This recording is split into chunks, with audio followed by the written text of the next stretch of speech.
That's okay. Okay. Thank you. You can all hear me okay? Yes?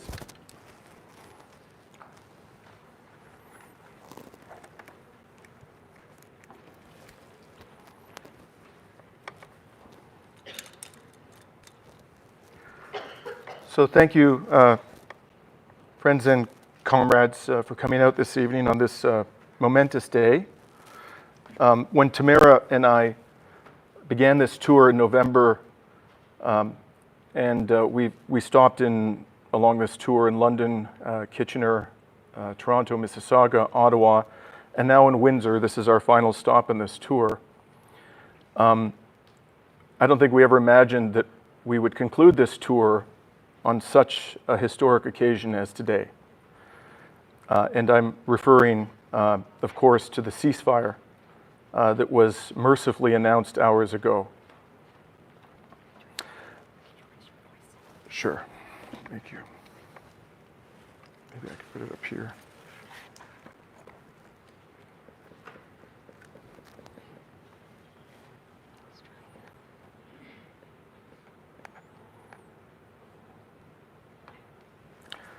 So I had an elaborate PowerPoint presentation that I've used on all of these stops on our tour, where I spoke at length about my various visits actually to West Asia during the past 16 months during this period of genocide.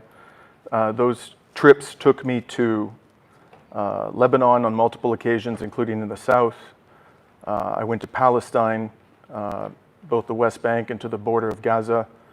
I was in Qatar, Jordan, Iraq, and I wanted to share with the people who participated in our tour my reflections, but all of that seems superseded now by what has transpired today.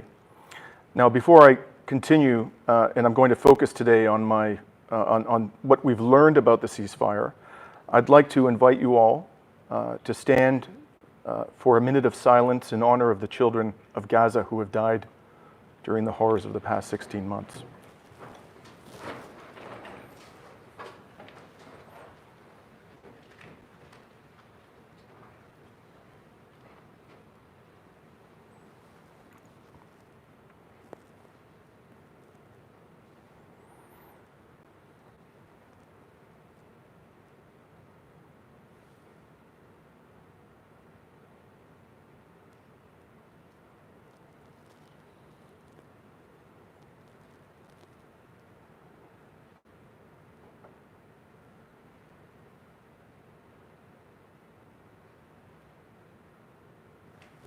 Thank you.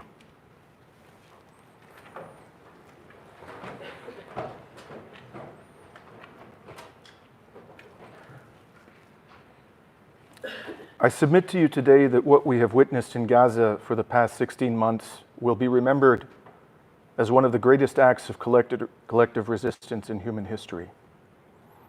There are the more than 100 journalists who gave their lives to open up a window into the suffering of the people of Gaza, and as one after another of their colleagues were struck down by the murderous Israeli regime, another took up a microphone, a press flak jacket, a helmet, and not only at great risk to themselves, but to their own families, many of whom were targeted by the Israeli regime, they reported to the world the suffering of their people.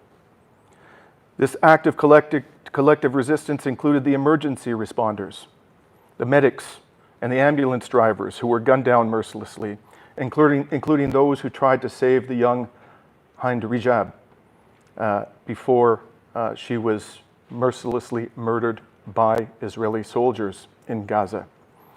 It includes the medical personnel, doctors who have been abducted from hospitals and who have been tortured, disappeared.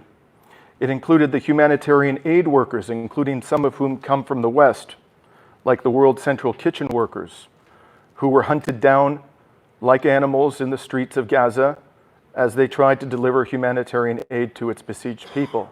And of course, it includes the resistance fighters, many of whom have never laid a hand on civilians, but who were simply trying to defend their people in the only way that they could because of the negligence, the indifference, and the depravity of Western governments. And above all, the heroes of this collective act of resistance are the children who survived.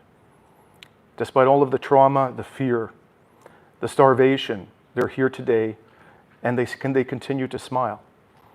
They continue to dream of a time when Palestine will be free.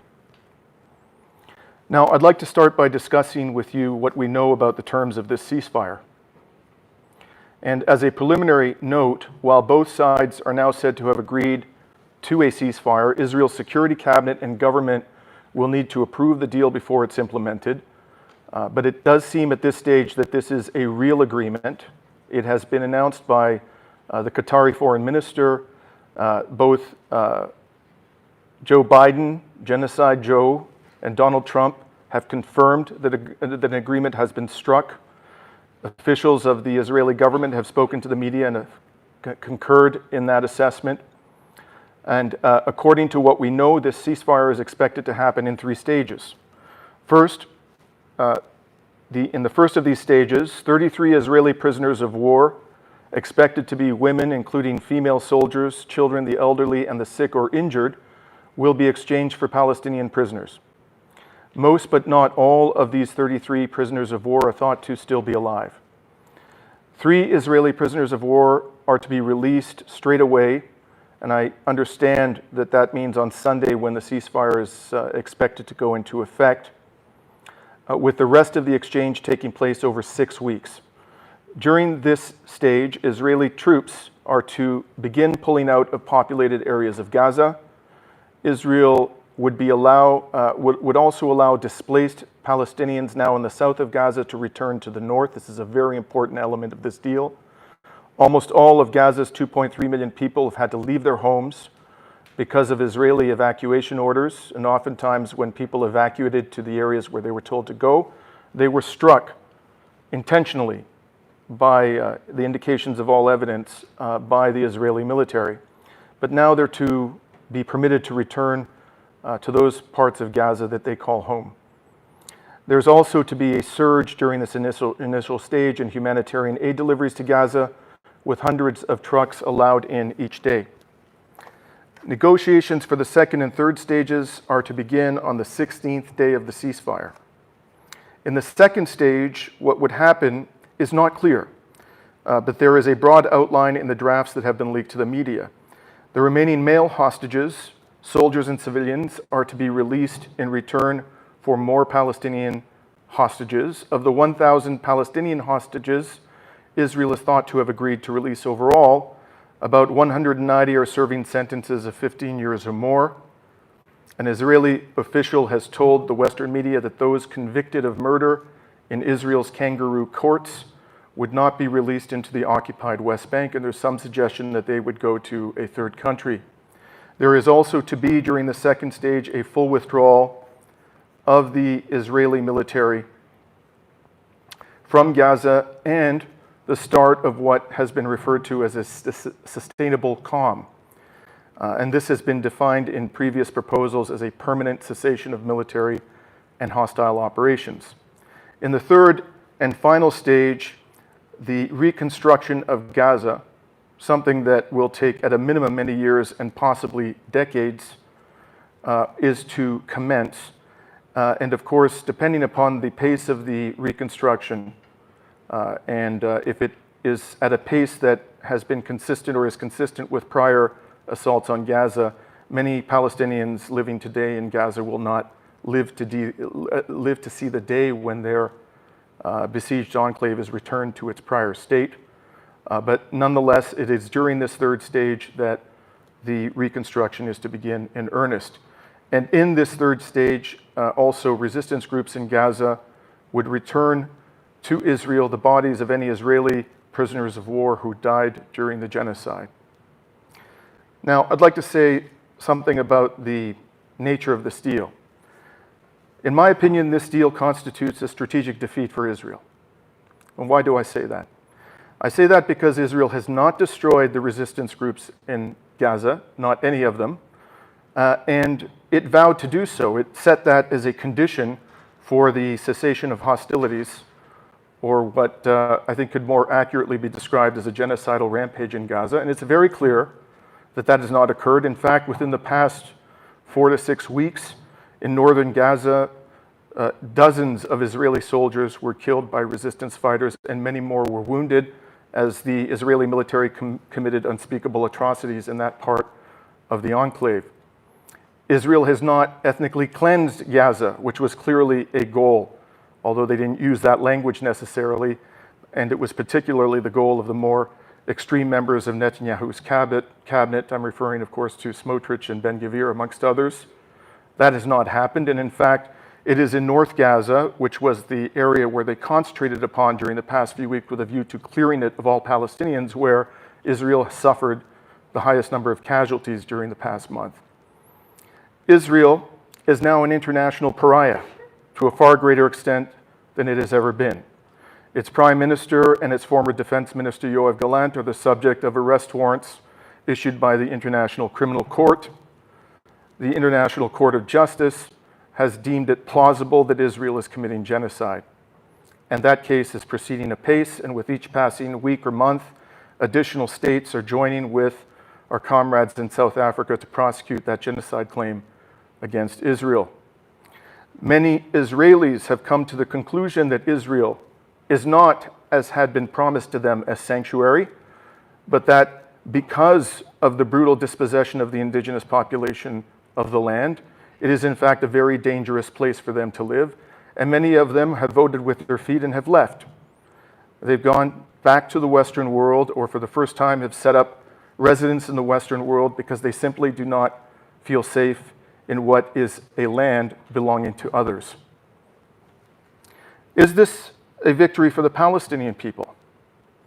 Well, at a tactical level, it certainly is, because despite all odds against them, despite the horrific carnage that their civilian population has suffered and the massive destruction of their civilian infrastructure, they are not defeated. They are still there. They are still resisting. They are still pursuing their dream of an independent homeland. And on the other hand, they don't have an independent homeland, and it is very far from certain that they are going to achieve that one day. This agreement does not address, at least the contours of it as we understand the contours of the agreement, do not address the ultimate issue, which is how will the Palestinian people achieve their right of self-determination. It doesn't address that even implicitly, let alone explicitly. It doesn't even address the atrocities that Israel continues to commit on an ongoing basis in the occupied West Bank. It only deals with Gaza. So we are a very far way away indeed from the dream of Palestinian independence. This brings me to the current Israeli government and current Israeli society. Israel's political elite, and I don't think any rational person can deny this at this stage given the explicit commentary of people across the political spectrum in Israel, has absolutely no interest in according a Palestinian state to the Palestinian people. It simply is fundamentally contrary to their vision of Israel's future. They believe that they are entitled to the whole of historic Palestine and then some. Again, the more extreme members of Netanyahu's cabinet have a vision of greater Israel, which encompasses southern Lebanon, more and more land in Syria, parts of Jordan, even parts of Iraq. These people have absolutely no interest in, according to the Palestinian people, the right of self-determination, and that's crystal clear. Despite the rhetoric of Western governments, who again and again have pretended to be supportive of the two-state solution, the reality is that no major Western government is determined to ensure that the Palestinian people achieve that goal. If they had been committed to that goal, they would have held Israel accountable for its atrocities many years ago. But rather than they do that, they have in effect rewarded Israel for its crimes. They rewarded Israel for its crimes by conferring upon Israel trade benefits, for example, under the Canada-Israel Free Trade Agreement. They've rewarded Israel for its crimes by sending billions of dollars annually in military aid to Israel. They rewarded Israel for its crimes by defending Israel in international fora and even threatening, as the US government has done, the International Criminal Court should it try to hold any Israeli war criminals accountable. They rewarded Israel by buying, at great expense to our countries, military equipment from Israel that has been used, and also technology, non-military technologies that have been used to suppress Palestinian rights and to survey Palestinians. So at the end of the day, without a will on the part of Western governments to ensure that Israel ultimately delivers to Palestinians their internationally recognized rights, they will not achieve a strategic victory. This will be nothing more than a tactical victory. And that's where we come in. It is up to us to ensure that this immense sacrifice, this unspeakable sacrifice that the Palestinian people have made, ultimately results in freedom for the Palestinian people. And we must do that by applying pressure in every imaginable way on our governments to hold Israel accountable for its crimes. Without accountability, there will be no victory for the Palestinian people. There will only be more suffering. And this will simply be one more chapter, the grimmest to date, but just another grim chapter in a struggle that ends up again and again in dispossession, in oppression, and in terrible suffering. So it is with a view to doing that that we, as lawyers here in the legal community in Canada, have brought a case against the Canadian government seeking to hold it accountable to some degree, to a significant measure, for its failure to uphold its obligations under the Genocide Convention. Under the Genocide Convention of 1948, to which Canada is a party, under Article 1, every state has an obligation to prevent genocide when a material risk arises that genocide is occurring anywhere in the world. And there can be no doubt that that's the case in Gaza. The International Court of Justice, which included numerous judges from Western states, and in fact, the president of the court at the time was from the United States, a former State Department official. It overwhelmingly voted in favor of a judgment in January of last year, which found that Israel was plausibly committing genocide. That judgment alone, quite apart from the mountain of evidence that Israel is committing genocide, made it crystal clear that there was a material risk that genocide was occurring in Gaza as of January of last year. That triggered our government's obligation under Article 1 to prevent genocide. In order to satisfy that obligation, it is not sufficient that a government simply refrain from assisting Israel. The government must actually take positive measures to stop Israel from committing a plausible genocide. And that means imposing sanctions, well-designed sanctions, on culpable officials and corporations. That means cutting off trade benefits to Israel.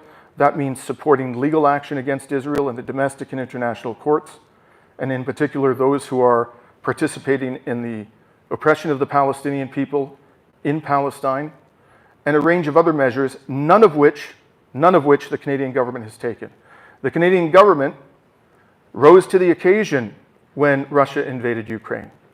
The Canadian government imposed repeated rounds of sanctions upon the Russian Federation and senior officials in the Russian government. The Canadian government has provided nearly $20 billion in aid to the state of Ukraine, even though hundreds of thousands of people in this country remain homeless.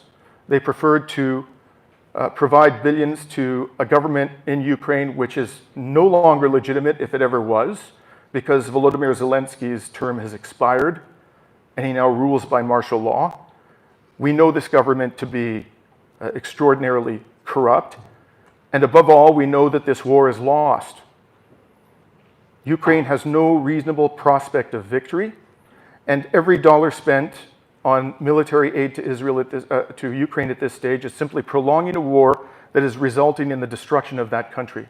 The Ukrainian people have been used by our government and other Western governments to pursue a policy of hegemony, to weaken the Russian Federation, not because they care. I mean, please be serious, folks. We think our government cares about the human rights of Ukrainians. They don't care about the human rights of Ukrainians or the human rights of Russians. They don't care about democracy in that country, either of those countries, any more than they care about the human rights of Palestinians, the human rights of Syrians, the human rights of Iraqis, of Libyans, of Venezuelans, and Cubans. If you believe this nonsense, I've got some swampland in Florida to sell to you.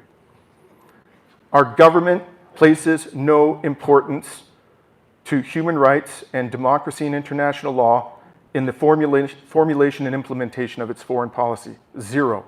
This was always a hegemonic project in Ukraine. That's all it ever was. And the first victims of this atrocious foreign policy have been the Ukrainian people themselves. But nonetheless, we're told that that's why we've provided these billions in support. That's why we allow citizens of Canada to go and fight alongside Ukrainians against Russians, even though any person who takes up arms, any Canadian citizen who takes up arms against the Israeli genocidal regime in Palestine would surely be treated as a terrorist by our government. No, this was always about hegemony, and that's precisely what Israel is. It's about hegemony. We've been told over and over again that the Zionist lobby is so powerful that our governments can't resist the dictates of the lobby. This is nonsense, folks. It's absolute nonsense. The proper way to conceive of Israel is not as the tail wagging the dog, but rather as a gigantic US military base masquerading as a country. That is what Israel is. Israel does the bidding of the US government. This is not simply an Israeli genocide. This is a Western genocide. The ultimate perpetrators are our own governments, and we must hold them accountable. And if we do not do that, then this tactical victory will never become a strategic victory. But at the end of the day, I think all of us, at least at this stage of this struggle, we should be feeling positive about the contribution we've made, because today is a momentous day. Wherever it may lead, the potential now is there for us to transition to a process that ultimately leads to Palestinian liberation. What that will look like, I don't know. But unless the Israeli people and the Israeli government can reconcile themselves to the idea that Palestinians are their equals, that they are entitled to freedom and justice just as much as the Jewish citizens of Israel, well, if they can't reconcile themselves to that, then my suggestion to them is that they leave the country. If they can accept that, then they should stay. And they should live as brothers and sisters with the Palestinian people in a single state that is a truly democratic state. But if they can't accept that, they should find another home.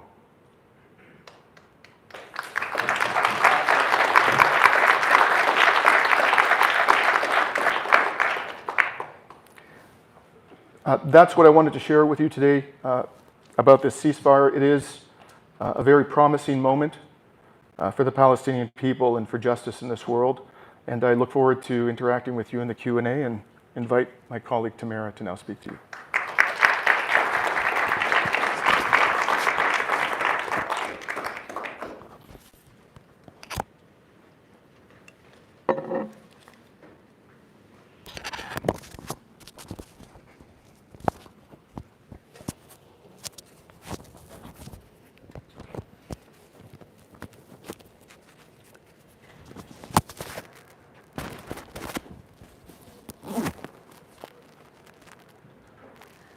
Good evening, everyone.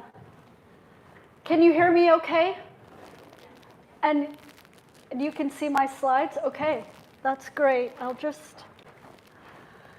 So, thank you very much for coming. It's really great to be here in Windsor. Thank you so much to the organizers for bringing us together, and especially Haya for all of the work in organizing this event. So, is there any way for me to be able to also see the slides in front of me, or is that not possible, or do I have to always look back? Or maybe it's not possible. Is it? Okay. Well, I'll just have to keep looking back. That's okay.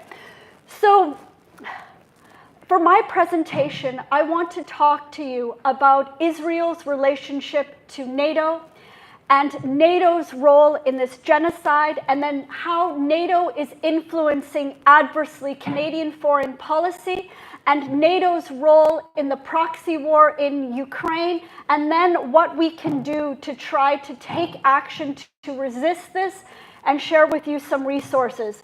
So on Monday, the US Secretary of State gave a major address on the Middle East, and he did this address at the Atlantic Council. This is the US NATO think tank in Washington, D.C. Did anybody listen to that speech by any chance on Monday?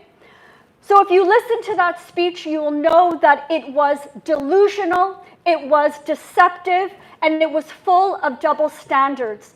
But the head of the Atlantic Council, Frederick Kemp, who you can see in the picture next to Blinken, he's been the head for the past 20 years of the Atlantic Council. And before that, he was a journalist with the Washington Post. But he introduced Blinken as a man of integrity and a man that has brought American values around the world.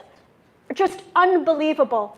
But what was so great was that in that speech, there were two brave activists in the audience that denounced Blinken and called him a war criminal. The disruption was live streamed, and you can watch it on social media. But I want to just share with you a couple of the remarks that Blinken made. And that is, he said, President Biden and I have given unwavering commitment to help Israel defend itself. And we brought all of these weapons to the Middle East. We were trying to ensure that it wouldn't escalate. Well, it absolutely escalated. It escalated to Yemen, to Lebanon, to Syria. Mass death and destruction throughout the region, mass destabilization. And then he says this: President Biden became the first US president to travel to Israel in wartime, telling the Israeli people directly, you are not alone. He reminded Israel that while the country had a right, indeed an obligation to defend itself, how it did so mattered. It was imperative to protect civilians and provide them with humanitarian assistance. This is what Blinken said on Monday. After the mass slaughter, it's just absolute delusion. But this language is the same language the Americans have used to describe the war in Ukraine, the same narrative. And let me just move to the next slide here. And this is the same language that NATO used. So 5 days after the Hamas attack happened, the Israeli Defense Minister Yoav Gallant, he did an online briefing to all of the NATO allies, and the allies rallied together behind Israel and then ramped up weapons production. This genocide in Gaza is a NATO genocide against the Palestinians. There has been a developing relationship between NATO and Israel over the past 40 years. In 1989, the US President Reagan deemed Israel to be a major non-NATO ally. And this was at the time that the United States was engaged in these dirty wars in Central America. And it was the Israeli Defense Forces that were helping to train these paramilitary groups that were killing activists, killing peasants in Central America. And then in 1994, Israel became part of the NATO Mediterranean dialogue. And this closer integration between NATO and Israel allowed the NATO allies to include Israel in exercises that NATO was doing, and also coordinating and helping with arms transfers to Israel. And then in 2016, Israel established an office at the NATO headquarters in Brussels, and over the past 8 years, the NATO leadership and the Israeli leadership, they have been going back and forth between Brussels and Tel Aviv, coordinating their operations. And then, of course, there was this online meeting on October 12th. So NATO is complicit in this genocide. And I wrote an article in September about NATO, Israel, and Canada, a tripartite and genocide. It's in this publication by the Women, Peace, and Security Network. I have some copies of the article. The entire publication is really excellent. It's done by women activists who are pro-Palestine. I encourage you to get an online copy and share it. I want you to know that it was sent to the Prime Minister's office, Global Affairs, and to all of the federal departments. And now I would like to tell you about a speech that the new NATO Secretary General gave. This is the first major address that he did in Brussels, and it was co-hosted by the Carnegie Endowment for International Peace. And this speech is really important because he directed the speech to all of the citizens of the NATO allies. So this is a speech directed to you. Canada, of course, is a founding member of the Transatlantic Alliance. And this is what Rutte said. We, NATO, have enormous advantages. We are 32 allies strong. Together, NATO allies represent half the world's economic and military might. We have exceptional intelligence services. I can tell you, we are going to need more than 2%. I know spending more on defense means spending less on other priorities. Well, let's look to see what this means. So in the past 10 years, since 2014, when NATO made the commitment to spend 2% of GDP on the military, the 32 NATO allies were at $896 billion in 2015. This is when the Paris Agreement was established. And it has gone to $1.4 trillion. That accounts for 60% of global military spending.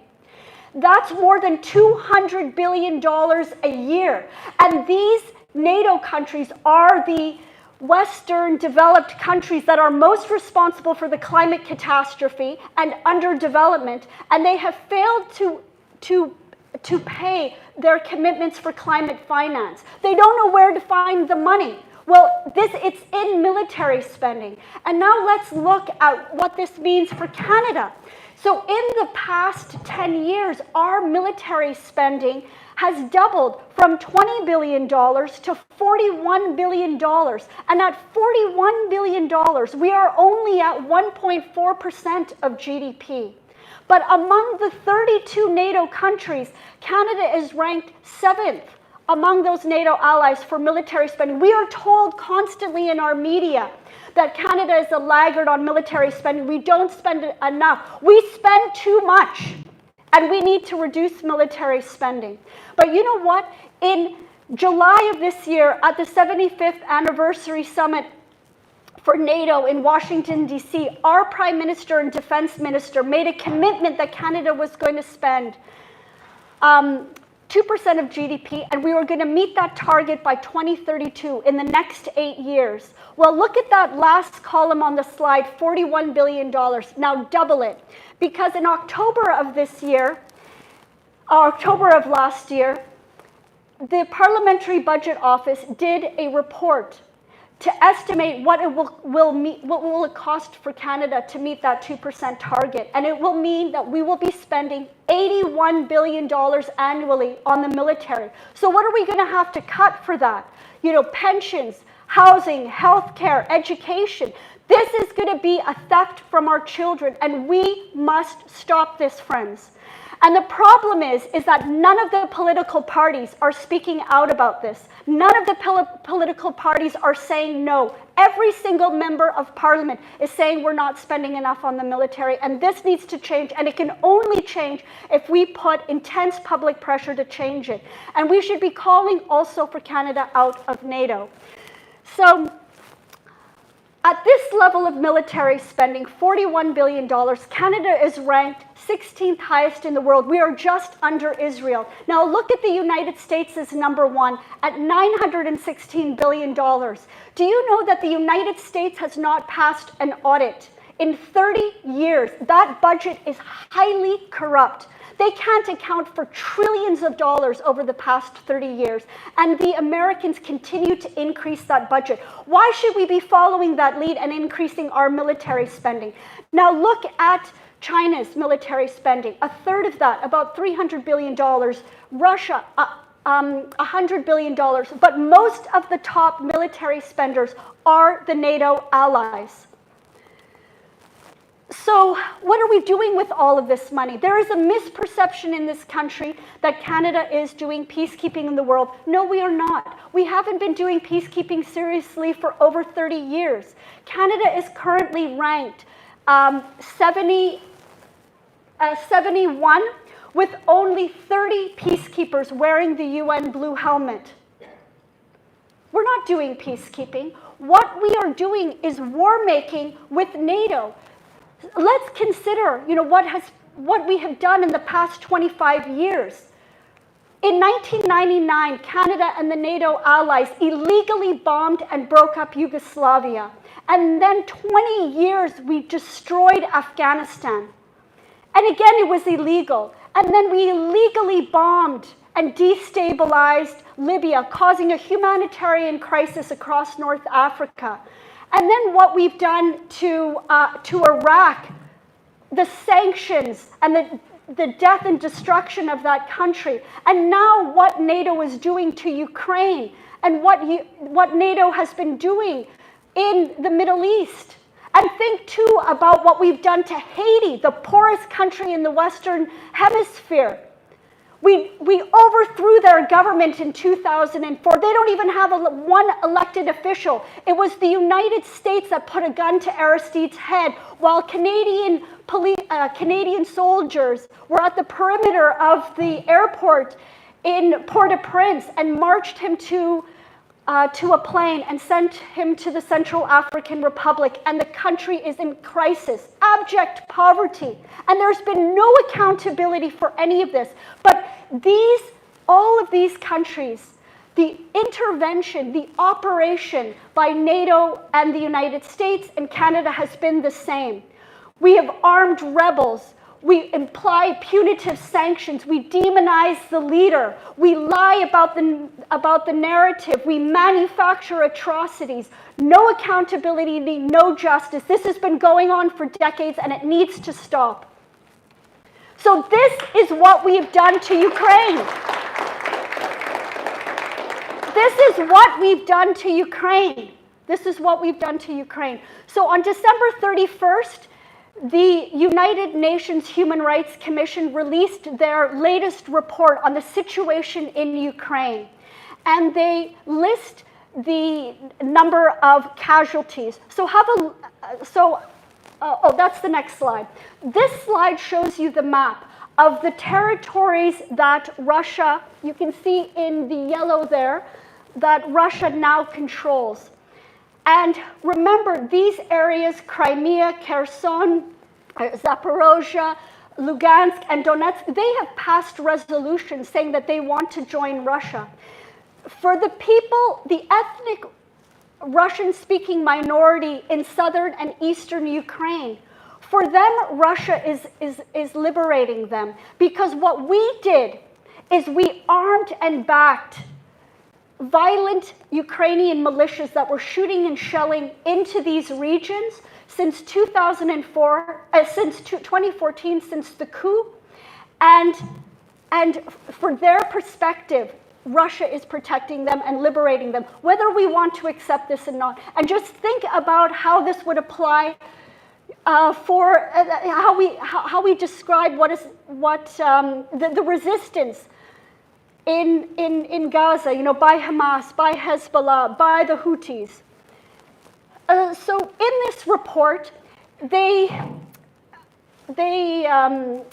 tell you what the casualties have been since Russia invaded in February 2022, on the 24th of 2022.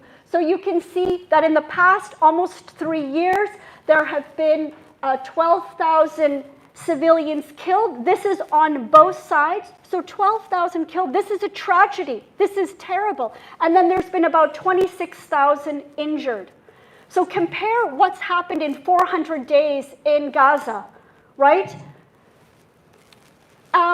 And our government said early on that this was a war that was unprovoked. This was an absolute lie. It was absolutely provoked and it was prolonged, just as Dimitri said. And how has it? The United States also said that it was that it was an unprovoked war, and that we were helping Ukraine defend its democracy and its freedom. I just told you that the United States, France, and Canada intervened and overthrew the democratically elected government in Haiti in 2004. We don't care about democracy in Ukraine. They got rid of the Communist Party, the Party of Legions, the major parties. They exiled journalists. They shut down independent media. It's not about democracy and freedom. It's never about that. It's never about that. It's about maintaining Western domination and war profiteering, just like for Israel in the Middle East. Now, the ways that it has been provoked has not been very well explained to the Canadian public. In 2014, there was a coup that the United States helped orchestrate. This was an unconstitutional government that was not recognized by the Russian-speaking ethnic minority in the East and in Crimea. And this led to an internal civil conflict. NATO started backing very violent militias that were shooting and shelling into the Donbass. And NATO was arming these groups. And then in January and February of 2022, the Minsk agreement violations really escalated. So the United States and NATO were really helping to draw Russia into the conflict because there was so much shelling into that area, and the people, called for Russia's help. So it was very much provoked. Now, Blinken gave an important speech. He gave an interview, was very revealing to the New York Times on January 2nd. And he said this about the provocation. He said, starting in September of 2021, this is 6 months before Russia invaded, okay? We started quietly to get a lot of weapons into Ukraine to make sure they had what they needed on hand. Stingers and javelins. Why would they do that before? This is clear, another example of clear provocation. We also have the former British Prime Minister saying in his speech in November to the Telegraph that he said, we have to admit that this is a proxy war. It's unbelievable.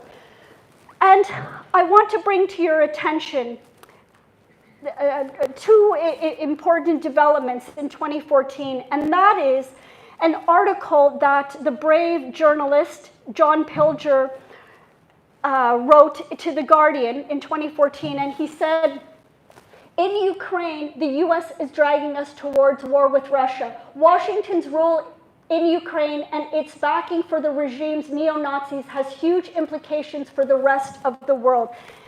John Pilger, of course, did a lot of reporting for Gaza, and he did that amazing documentary. Palestine is still the issue, and in 2014 as well, the former U.S. Attorney General Ramsey Clark wrote an open letter to Obama, to all of the members of Congress and the media, saying that the United States was dragging the world into war through Ukraine. So they knew that this was a coup. And how many of you are aware of the important work that the Ukrainian-Canadian scholar Dr. Ivan Kachanovsky at the University of Ottawa has done in the false flag that happened in February of 2014? So he found that Ukrainian protesters shot their own protesters in order to get the international community on side for the coup. Just this is unbelievable, and there's a tremendous amount of evidence about that, but I bring this to your attention. And then I have filed about 100 access to information requests about Canada's involvement in this proxy war in Ukraine. And one of the records that I got from the Department of National Defense showed definitively that our military knew that they were training and arming the Azov battalion that had Nazi ideology. So you can see there, Nazi ideology. This was the Azov battalion. And it was not just Azov, it was the other battalions, Centuria, C-14, Right Sector. This is a report that came out in September 2021 from George Washington University. And I encourage you to check it out. So we need to ask ourselves as Canadian, why were we doing this? Why were we arming and training these neo-Nazi militias in Ukraine?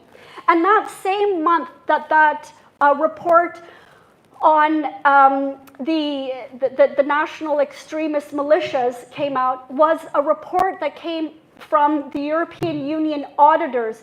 They did a study to see whether or not Ukraine was ready to join the European Union. They wanted to assess the level of corruption. And what they found was that Ukraine was plagued with the worst level of corruption, grand corruption. This is in September of 2021.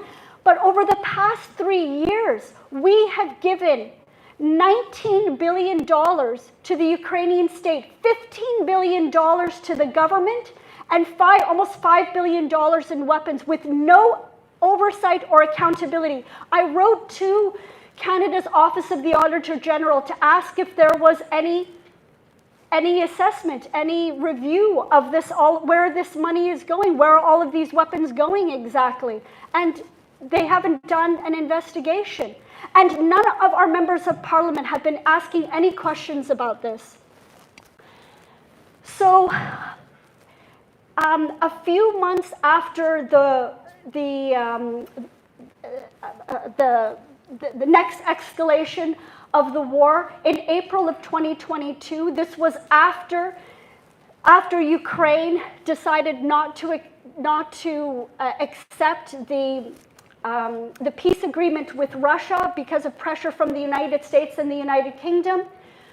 Zelensky made a statement that Ukraine should become the Israel of Europe. So the unifying force here, in my opinion, is Canada's and NATO's support for fascism, both in Ukraine and in Israel. And what is this war all about, really, in Ukraine? It's about NATO's control of resources, the land and resources. This is what US Senator Lindsey Graham said a few months ago, that there are $1 trillion of resources in that country that he wants to access. And this is also to control and to break up Russia, like we did to Yugoslavia 25 years ago, because Russia is the largest country on the planet with immense natural resource wealth, and we want to control it. And this is exactly what the Estonian leader said, to break up Russia. I mean, can you imagine?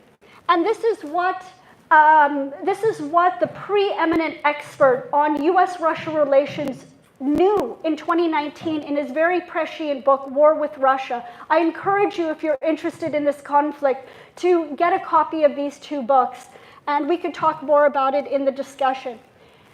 So now, in just the last few minutes, I would like to tell you a little bit about my latest trip to Russia. I've been to Russia twice in the past 2 years. In November of 2022, after I was at the climate summit in Egypt, I went on a 1-month fact-finding mission to Russia, Finland, Latvia, Poland, and Romania, doing kind of an investigation about the impacts of the war in Ukraine, about NATO expansion, how the climate crisis is affecting these countries, and then the possibilities of peace building. I talked to many Ukrainian refugees in the region, talked to many people. I learned a lot.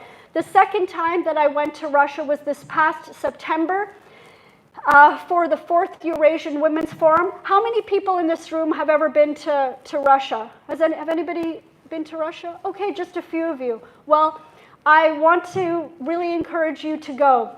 So I was there in September for the 4th Eurasian Women's Forum. There were 2,000 women from 126 countries that were there. The theme of the conference was Women Together for Peace and Cooperation. And it was really an incredible event. You can see the different women that were there. And they say that they're part of the global majority. They gave really incredible speeches. Women were wanting to work together for development. People are desperate for development. And it showed that the developing countries, the 126 countries, the global majority, see Russia as a trusted partner, and they do not see the war in Ukraine as a war that Russia started. They see it very much as the responsibility of the United States and NATO. While I was at this conference, I attended one panel on the greening of the economy, and in the panel was an oncologist from Serbia, and she was talking about the long-term health and environmental impacts from NATO's bombing in 1999. We bombed the country with tens of thousands of munitions, and many of them with depleted uranium that has caused cancer for the population, caused contamination of the environment, and no accountability or reparations or cleanup. And I also attended the BRICS Women's Meeting, and you can see the speaker there is a woman from South Africa. There were big delegations from many African countries, particularly from South Africa. And the South African delegation, they were talking about how proud they are to have brought that ICJ case in support of Palestine and to condemn Israel for genocide. And so they were so proud, and I just had to say as a Canadian that I was sorry. I was sorry that Canada wasn't supporting their case. There were big delegations, like I said, from China and from Indonesia, women wanting to work together for development.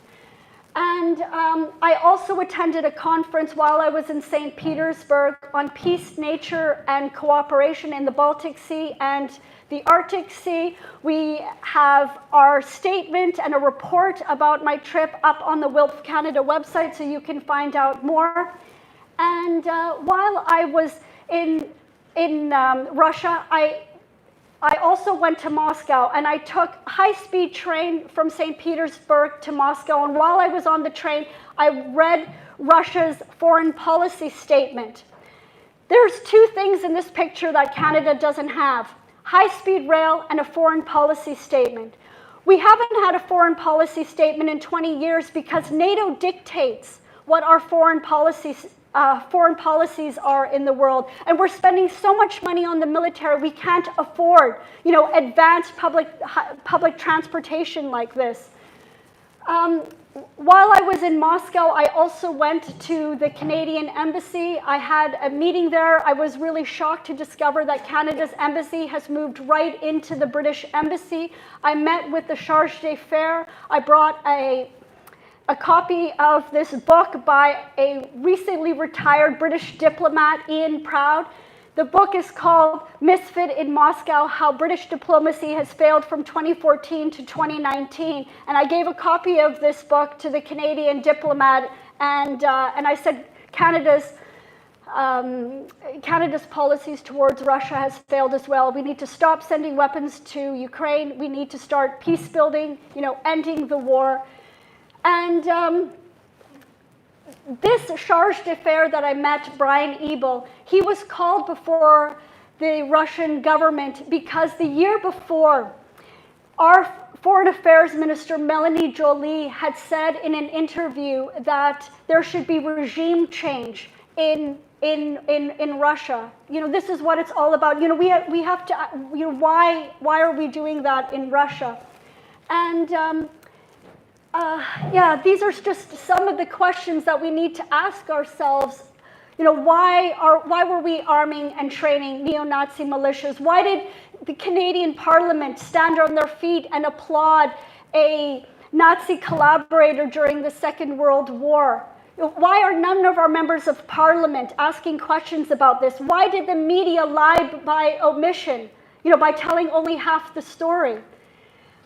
We need to urgently rethink Canadian foreign policy. We need to call for Canada to get out of NATO. We need to have an independent foreign policy.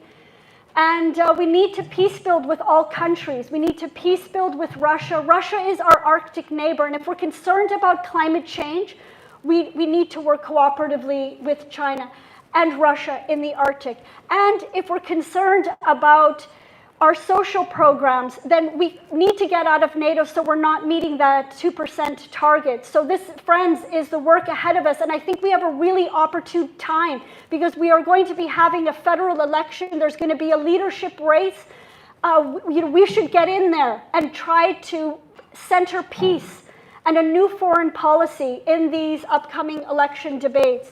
And so finally, I want to tell you that we have a new initiative, Canadian Academics for a Peace and Just Foreign Policy. I encourage you to get involved. I also want to let you know that all of the groups that I'm with, the Canadian Foreign Policy Institute, the Canadian Voice of Women for Peace, the Women's International League for Peace and Justice, we welcome your participation, your membership. I'm going to circulate during the question and answer period a sign-up form if you would like to receive our newsletters, our monthly newsletters. They're really excellent. I'm also going to circulate some petitions that you can sign to end the war in Ukraine and to cut military spending and to call for Canada to get out of NATO. So thank you very much for listening. I'm looking forward to our discussion.